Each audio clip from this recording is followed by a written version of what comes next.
अहिले हाम्रो नेपाली समाज नेपाली संस्कार कतातिर दौडिरहेछ।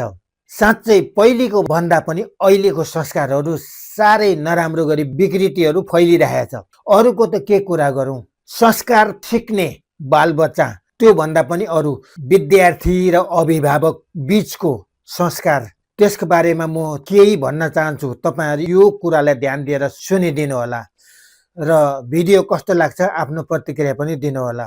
हाम्रो नेपाली समाजमा अब यी विद्यार्थी यी अभिभावकमा के कस्तो संस्कार कस्तो विकृतिहरू फैलिरहेछ अब सुन्नुहोस्।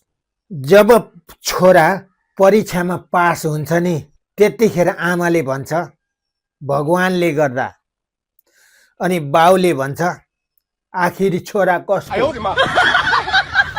अनि अर्कोतिर साथीहरूले भन्छ जाम दारू पिउन। जब परीक्षामा फेल हुन्छ नि अनि आमा भन्छ तेरो मोबाइल सोबाइल फ्याँकिदिन्छु, अनि बाउले भन्छ नि बढी माया गरेर बिग्रियो यो। अनि साथीभाइहरू भन्छ नि जाम दारू पिउन।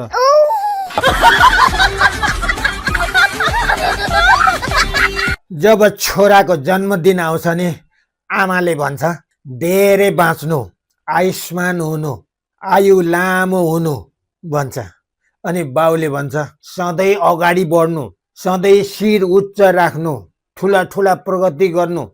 तर साथीभाइहरू आएर भन्छ नि जाऊ आज दारू पिउन।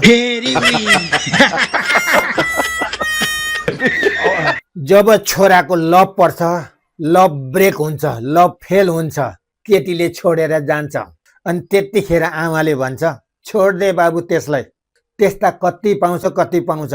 अनि बाउले भन्छ मर्द बन, मर्द, मर्दको छोरा हो भने त्यस्ता केटी हजारौं पाउँछ।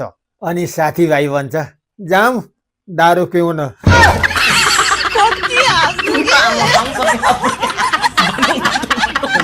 हेर्नुहोस्, संसार बदले पनि साथीभाइ कहिले पनि बदलिँदैन। सही कुरा हो। साथीभाइले फेरि पनि भन्छ जाम बरु दारू पिउन।